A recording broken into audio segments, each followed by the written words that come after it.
ನಮಸ್ಕಾರ ಎಲ್ರಿಗೂ ಕಥಾಲೋಕಕ್ಕೆ ಸ್ವಾಗತ. ಇವತ್ತಿನ ಸಂಚಿಕೆ ಕೇಳೋಕ್ಕೂ ಮುಂಚೆ ನೀವಿನ್ನೂ ನಮ್ಮ ಚಾನಲ್ಗೆ ಸಬ್ಸ್ಕ್ರೈಬ್ ಮಾಡಿಲ್ಲ ಅಂದರೆ ಈಗಲೇ ಸಬ್ಸ್ಕ್ರೈಬ್ ಮಾಡ್ಕೊಳ್ಳಿ. ಹಾಗೆ ಪಕ್ಕದಲ್ಲಿರೋ ಬೆಲ್ ಐಕಾನ್ ಒತ್ತಿ ಆಲ್ ನೋಟಿಫಿಕೇಷನ್ ಆನ್ ಮಾಡ್ಕೊಳ್ಳಿ. ಇದರಿಂದ ನಾವು ಹಾಕೋ ಪ್ರತಿ ಕಥೆನೂ ನಿಮಗೆ ತಕ್ಷಣ ತಲುಪುತ್ತೆ. ಬನ್ನಿ ಇಂದಿನ ಕಥೆ ಕೇಳೋಣ. ಮುತ್ತಿನ ಹಾರ 48. ಹಿಂದಿನ ಸಂಚಿಕೆಯಲ್ಲಿ ಸಂದೀಪ್ ಕೆನಡಾಗೆ ಹೊರಡೋ ಮುಂಚೆ ಪ್ರಾರ್ಥನಾಳನ್ನು ಭೇಟಿ ಮಾಡಬೇಕು ಅಂತ ಅಂದ್ಕೊಂಡಿದ್ದ. ಆದರೆ ಪ್ರಾರ್ಥನಾಗೆ ಹೋಗೋಕ್ಕಾಗಿರಲಿಲ್ಲ. ಸಂದೀಪ್ ಹೊರಡುವ ಸಮಯ ತಿಳಿದುಕೊಂಡ ಪ್ರಾರ್ಥನಾ ರಾಗಿಣಿಗೆ ಸಂದೀಪ್ ಕಾಲ್ ಮಾಡಿ ನಾಳೆ ನೀನು ಅವನ ಜೊತೆ ಏರ್ಪೋರ್ಟಿಗೆ ಬರ್ತೀಯ ಅಂತ ಹೇಳು ಎಂದಳು. ನಾನು ಹೋಗಲ್ಲ ಪ್ರಾರ್ಥನಾ, ಇವತ್ತು ಅವನ ಜೊತೆನೇ ಇದ್ದೆ. ನಾನು ಬೇಕಾದಷ್ಟು ಮಾತಾಡಾಗಿದೆ. ಅವನ ಜೊತೆ ಬೆಂಗಳೂರು ಹೋದರೆ ಆಮೇಲೆ ವಾಪಸ್ ಬಸ್ಸಲ್ಲಿ ಒಬ್ಬಳೇ ಬರಬೇಕಾಗತ್ತೆ, ತುಂಬ ಬೋರ್ ಆಗುತ್ತೆ. ರಾಗಿಣಿ ಪ್ಲೀಸ್ ಎಂದಳು. ತಕ್ಷಣ ಅವಳು ಹೇಳಿದ್ದು ಅರ್ಥವಾಗಿ ಹೇಳಿದಂತೆಯೇ ಮಾಡಿದಳು. ಸಂದೀಪ್ ಮೊದಲು ನಿರಾಕರಿಸಿದರೂ ಅವನನ್ನು ಒಪ್ಪಿಸುವುದು ಕಷ್ಟವೇನಿರಲಿಲ್ಲ. ಮರುದಿನ ಪ್ರಾರ್ಥನಾ ಆಫೀಸಿಗೆ ಬೇಗ ಬಂದಿದ್ದಳು. ಅವಳು ಇವತ್ತು ಅರ್ಧ ದಿನ ರಜಾ ತೆಗೆದುಕೊಳ್ಳಬೇಕಿತ್ತು. ಆದ್ದರಿಂದ ಬೇಗ ಕೆಲಸ ಮುಗಿಸಬೇಕು ಎಂದು 8 ಗಂಟೆಗೆ ಆಫೀಸ್ನಲ್ಲಿ ಇದ್ದಳು. ಸುಮಾರು 11 ಗಂಟೆಗೆ ಮಹೇಶ್ಗೆ ತಿಳಿಸಿ ಆಫೀಸಿನಿಂದ ಹೊರಟಳು. ಇನ್ನು ಅರ್ಧ ಗಂಟೆಯಲ್ಲಿ ಪ್ರಾರ್ಥನಾಗೆ 4th ಕ್ರಾಸಲ್ಲಿ ಇರಬೇಕಿತ್ತು. ಆಗಲೇ ಸ್ವಲ್ಪ ತಡವಾಗಿದ್ದರಿಂದ ಗಡಿಬಿಡಿಯಿಂದ ಹೊರಟಿದ್ದಳು. ಪ್ರಾರ್ಥನಾ ಆಟೋ ಹತ್ತಿ ಒಮ್ಮೆ ರಾಗಿಣಿಗೆ ಫೋನ್ ಮಾಡಿ ತಾನು ಅಲ್ಲಿಗೆ ಬರುವುದು ಸ್ವಲ್ಪ ತಡ ಆದರೂ ಆಗಬಹುದು ಎಂದು ವಿಷಯ ತಿಳಿಸಿದಳು. 10 ನಿಮಿಷ ತಡವಾಗಿಯೇ ಪ್ರಾರ್ಥನಾ 4th ಕ್ರಾಸ್ ತಲುಪಿದ್ದಳು. ಅಲ್ಲಿ ಸಂದೀಪ್ ಕಾರನ್ನು ರೋಡಿನ ಪಕ್ಕದಲ್ಲಿ ನಿಲ್ಲಿಸಿ ಕಾರ್ಗೆ ತನ್ನ ಬೆನ್ನು ಆನಿಸಿಕೊಂಡು ಮೊಬೈಲ್ ನೋಡುತ್ತಾ ನಿಂತಿದ್ದ. ಒಂದು ಆಟೋ ಬಂದು ಅವನ ಎದುರು ನಿಂತಿತ್ತು. ಅವನು ರಾಗಿಣಿ ಎಂದುಕೊಂಡು ಹತ್ತಿರ ಹೋದ. ಆದರೆ ಪ್ರಾರ್ಥನಾಳನ್ನು ನೋಡಿ ಆಶ್ಚರ್ಯವಾಗಿತ್ತು. ಪ್ರಾರ್ಥನಾ ಆಟೋದವರಿಗೆ ಹಣ ಕೊಟ್ಟು ಕಳುಹಿಸಿದಳು. ನಂತರ ನಗುತ್ತಾ ಸಂದೀಪ್ನನ್ನು ನೋಡಿ ಹೊರಡೋಣ್ವಾ ಎಂದಳು. ಪ್ರಾರ್ಥನಾ ನೀನಿಲ್ಲಿ ಮತ್ತೆ ರಾಗಿಣಿ ಎನ್ನುವಷ್ಟರಲ್ಲಿ ಪ್ರಾರ್ಥನಾ ಕಾರಿನಲ್ಲಿ ಕುಳಿತಿದ್ದಳು. ಸಂದೀಪ್ಗೆ ಏನೂ ಅರ್ಥವಾಗಲಿಲ್ಲ.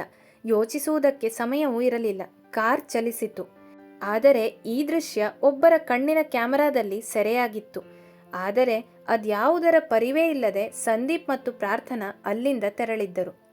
ಆಂಟಿ ಆಂಟಿ ಎಂದು ಸುಲೋಚನಾಳನ್ನು ಕರೆಯುತ್ತಾ ರಾಗಿಣಿ ಮಹಡಿಯಿಂದ ಕೆಳಗೆ ಇಳಿದು ಬಂದಿದ್ದಳು. ಟಿವಿ ನೋಡುತ್ತಾ ಕುಳಿತಿದ್ದ ಸುಲೋಚನಾ, ಏನಾಯ್ತು ರಾಗಿಣಿ, ಏನಾದರೂ ಬೇಕಿತ್ತಾ? ಬಾ ಕೂತ್ಕೋ ಪ್ರೀತಿಯಿಂದ ಕರೆದರು. ಆಂಟಿ, ಅದು ನನಗೆ ಪುರೋಹಿತರ ನಂಬರ್ ಮತ್ತು ಅಡ್ರೆಸ್ ಬೇಕಾಗಿತ್ತು. ಅಣ್ಣ ಮತ್ತು ಪ್ರಾರ್ಥನಾ ಅದು ಮದುವೆ ಮುಹೂರ್ತ ಕೇಳಿದ್ರಲ್ವಾ, ಅವ್ರ ಡೀಟೇಲ್ಸ್. ಸುಲೋಚನಾ ಕಣ್ಣು ಕಿರಿದು ಮಾಡಿದ್ದರು.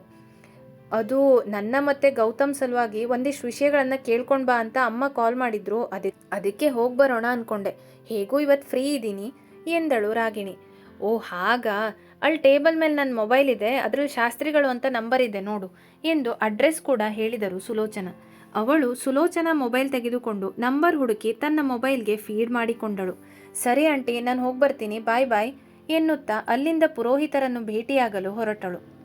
PRR office. ಪ್ರಸಾದ್ ಆಫೀಸಿಗೆ ಬಂದವನೇ ಮಹೇಶ್ ಹತ್ತಿರ ಮಾತನಾಡಿದ. ನಂತರ ತನ್ನ ಕ್ಯಾಬಿನ್ಗೆ ಬಂದು ಕಂಪ್ಯೂಟರ್ ಆನ್ ಮಾಡಿದ. ಪರದೆಯ ಮೇಲೆ ಬೆಳಕು ಮೂಡಿದ ಕೂಡಲೇ ಕಂಡಿತ್ತು ಪ್ರಾರ್ಥನಾಳ ಸಂದೇಶ. ಏನೆಂದು ತೆರೆದು ನೋಡಿದ.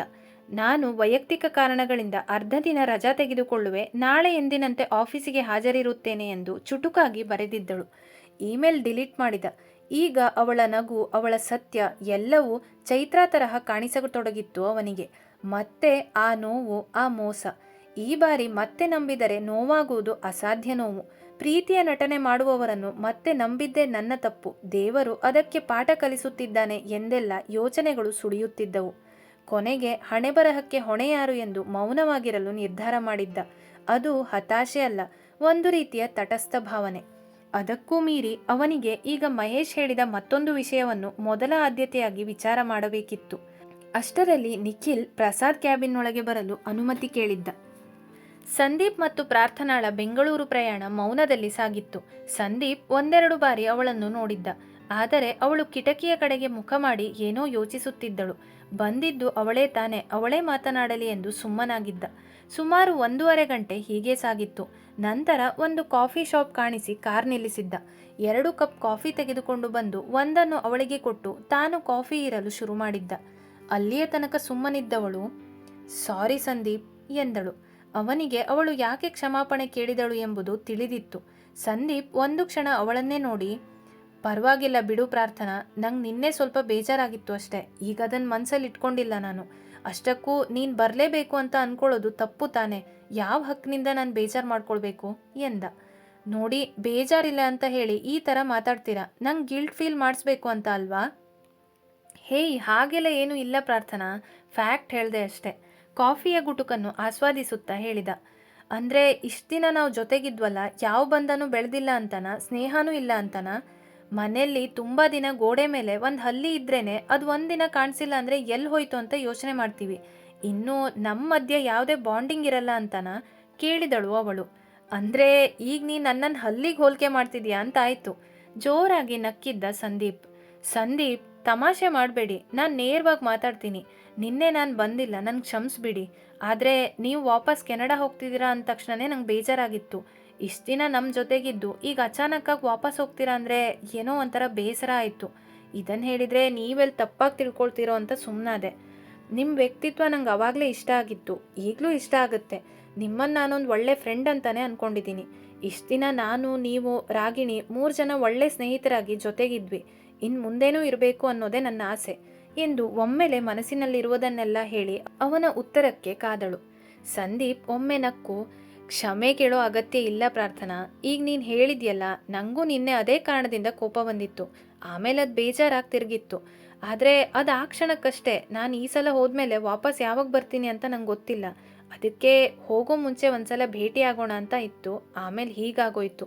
ಆದರೆ ನಾನೀಗ ಯಾವುದನ್ನು ಮನಸ್ಸಲ್ಲಿ ಇಟ್ಕೊಂಡಿಲ್ಲ, ಬಿಡು ಅದನ್ನು ಎಂದು ತನ್ನ ದೃಷ್ಟಿ ಬದಲಿಸಿದ. ಪ್ರಾರ್ಥನಾ ಕಣ್ಣು ಕಿರಿದು ಮಾಡಿಕೊಂಡು, ಸಂದೀಪ್, ನಿಮ್ಮ ಮನಸ್ಸಲ್ಲಿ ಏನು ಓಡ್ತಾ ಇದೆ? ಮತ್ತೆ ವಾಪಸ್ ಬರೋದು ಯಾವಾಗ ಗೊತ್ತಿಲ್ಲ ಅಂದರೆ? ಅನುಮಾನದಿಂದ ಕೇಳಿದಳು. ಸಂದೀಪ್ಗೆ ಅವಳ ಅನುಮಾನದ ಅರ್ಥವಾಗಿ, ಏನೂ ಇಲ್ಲ ಪ್ರಾರ್ಥನಾ, ನಾನೇನು ಸುಳ್ಳು ಹೇಳ್ತಾ ಇಲ್ಲ, ಮತ್ತೆ ಯಾವುದನ್ನು ಮುಚ್ಚಿಡಲ್ಲ. ವಿಷಯ ಮುಚ್ಚಿಟ್ರೆ ಅದು ತುಂಬ ಸಮಸ್ಯೆ ಕಾರಣ ಆಗುತ್ತೆ. ನಂಗೆ ನಿನ್ನ ಮೇಲೆ ಮೊದಲಿರೋ ಯಾವ ಭಾವನೆನೂ ಇಲ್ಲ. ಸೊ ನೀನು ಯಾವುದಕ್ಕೂ ಚಿಂತೆ ಮಾಡೋ ಅವಶ್ಯಕತೆ ಇಲ್ಲ.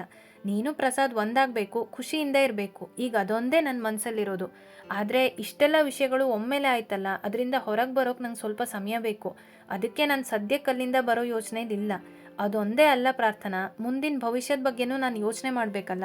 ಇಷ್ಟು ದಿನ ಏನೇನೆಲ್ಲ ಆಗೋಯ್ತು. ಇನ್ಮೇಲೆ ಸ್ವಲ್ಪ ಆಫೀಸಿನ ಕೆಲಸದ ಮೇಲೂ ಗಮನ ಕೊಡಬೇಕು ಎಂದು ಗಂಭೀರವಾಗಿ ಹೇಳಿದ್ದ. ಸಂದೀಪ್ ಯಾವುದನ್ನು ಸುಳ್ಳು ಹೇಳಿರಲಿಲ್ಲ. ನಿಜವಾಗಿಯೂ ಅವನಿಗೆ ಈ ಎಲ್ಲ ವಿಷಯಗಳಿಂದ ಹೊರಬರಬೇಕಿತ್ತು. ಆದ್ದರಿಂದ ಅಲ್ಲಿಗೆ ಹೋಗಿ ತಕ್ಷಣ ಬರಬಾರದು ಎಂದು ನಿರ್ಧಾರ ಮಾಡಿದ್ದ. ಆದರೆ ಹಣೆಬರಹದಲ್ಲಿ ಬೇರೆ ಇದೆ ಎಂಬುದು ಅವನಿಗೆ ಗೊತ್ತಿರಲಿಲ್ಲ. ಅವನಿಗೊಂದೇ ಅಲ್ಲ, ಯಾರಿಗೂ ಗೊತ್ತಿರಲಿಲ್ಲ. ಪ್ರಾರ್ಥನಾಳಿಗೆ ಅವನ ನೇರವಾದ ಮಾತುಗಳನ್ನು ಕೇಳಿ ಅವನು ಸುಳ್ಳು ಹೇಳುತ್ತಿಲ್ಲವೆಂದು ಅರ್ಥವಾಗಿ ಮನಸ್ಸಿಗೆ ಸ್ವಲ್ಪ ಸಮಾಧಾನವಾಗಿತ್ತು. ಒಂದೆರಡು ಕ್ಷಣ ಅಲ್ಲಿ ಮೌನ ಆವರಿಸಿತ್ತು. ಅರ್ಧ ಗಂಟೆ ಆಗಲೇ ಕಳೆದಿತ್ತು. ಸರಿ, ನಾವಿನ್ನು ಹೊರಡೋಣವಾ?